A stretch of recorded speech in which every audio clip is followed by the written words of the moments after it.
Howdy mates, good late morning, how are we all doing? Here's a part 1 video for Wednesday, August 23rd, 2023.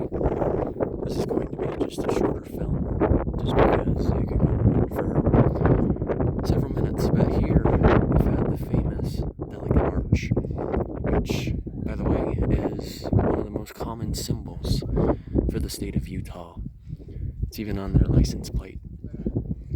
It's also one of the most sought after locations in Arches National Park.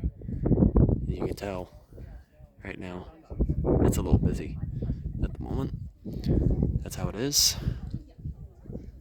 because you figure thousands, if not millions, of people come here every year.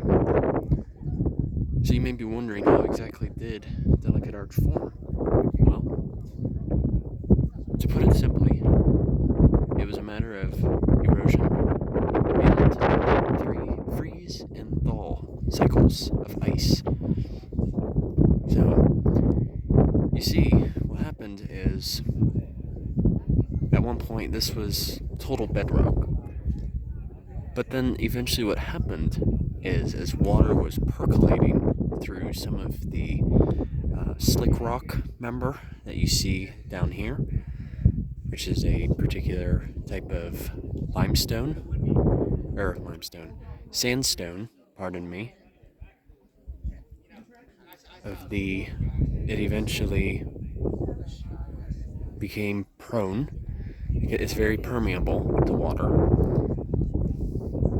But then just below that, typically, you can't entirely see it though from here, there's a weaker sandstone that's called the Dewey Bridge of I think it's called the Entrada Sandstone. So you figure water percolated through there, and ice freeze and thawing.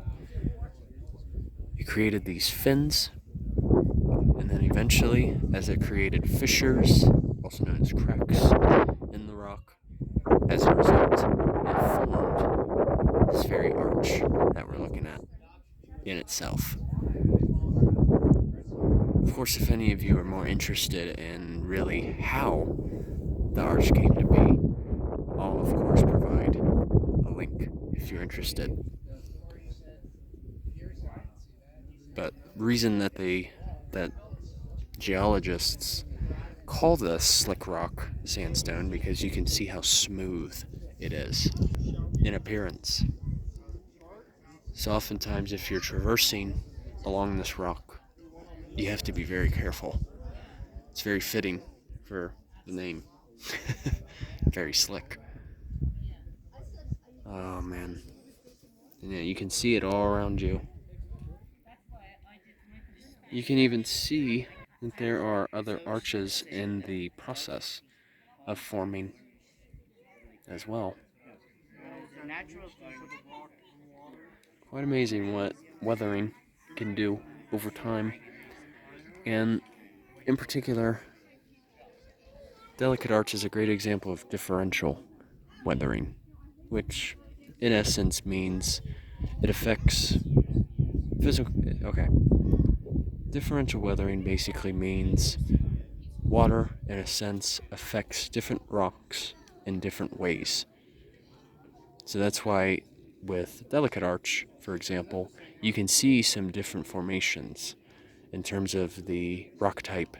So like towards the top of the arch in particular, that is known as the Moab formation